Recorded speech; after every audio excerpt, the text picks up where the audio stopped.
boy. I'm sure glad we left the pool party, Trey. Math homework is way more fun. Computer, that's the first thing you've ever said that doesn't add up.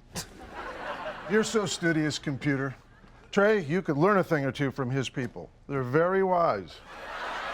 Whoa! Time out! Here we go again. TV and movies are rampant with Asian stereotypes, especially the idea that Asian people are some kind of model minority. Smart, successful, polite, obedient, and of course, inherently good at math. Gee, what's the big deal? Those are all compliments. Well, these compliments actually originated in a government propaganda campaign, and not too long ago, white Americans actually thought the exact opposite. Time in! In the mid-1800s, Americans were so hostile to Chinese people, the country passed laws banning Chinese immigration and denying their freedoms. They were stereotyped as a lazy, opium-addicted, menacing horde dubbed the Yellow Peril. And your old Uncle Sammy didn't stop there. Uncle Sammy! Yeah, Uncle Sammy hasn't been such a cool uncle. Because of anti-Asian racism during World War II, the United States interned Japanese Americans in concentration camps. Hey, it's our Japanese friend Kenji from up the street. Oh, that's not your friend. That's a spy who wants to kill Americans.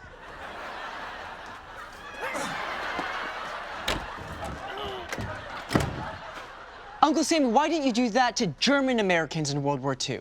Yeah, I wonder. Because they're white. But all that changed when the U.S. needed to suck up to its Asian allies during the Cold War. See, as the Soviet Union rose to power, the U.S. worried that Soviet propaganda was making communism sound dynamite. America is so racist, am I right? It's like, hey, USA, cut it out. Woof. Guess I better have mercy on these Asians. So America embarked on a propaganda campaign to tout Asian American success stories. The State Department highlighted Asian American artists, politicians, and even sent an all-Chinese American basketball team on tour overseas. Forget all that nastiness earlier. America loves our Asian sports heroes.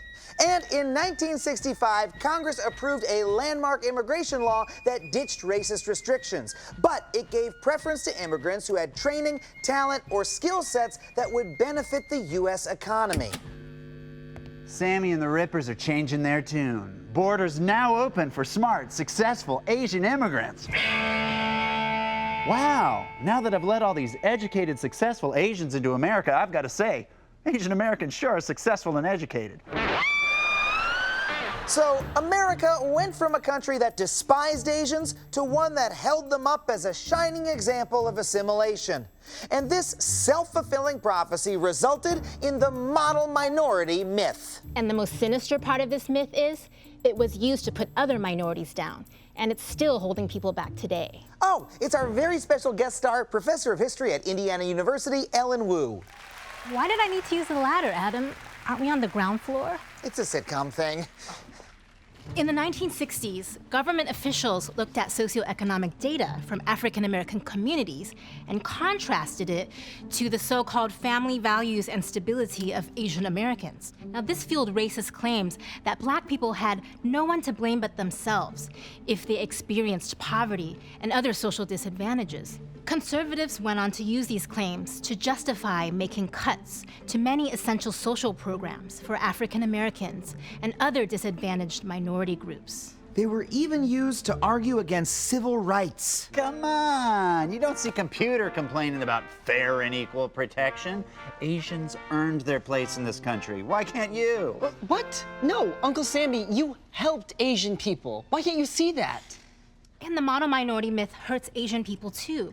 If an Asian American student is struggling in school, many teachers assume that they don't really need extra help. And it's not true that all Asians are crazy rich and successful.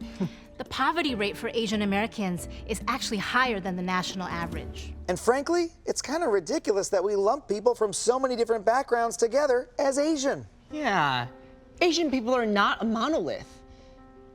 Trey, you and your multi-ethnic adopted parents keep referring to me as your smart Asian neighbor. Specifically, I am Korean American, and sure, I'm smart, but I also love ultimate frisbee. Why doesn't anybody talk about that? You know what? This is messed up. Computer's a person who contains multitudes and probably has a real name. You know what, Uncle Sammy? This is all your fault. Get out of my room. Whoa, watch the hair.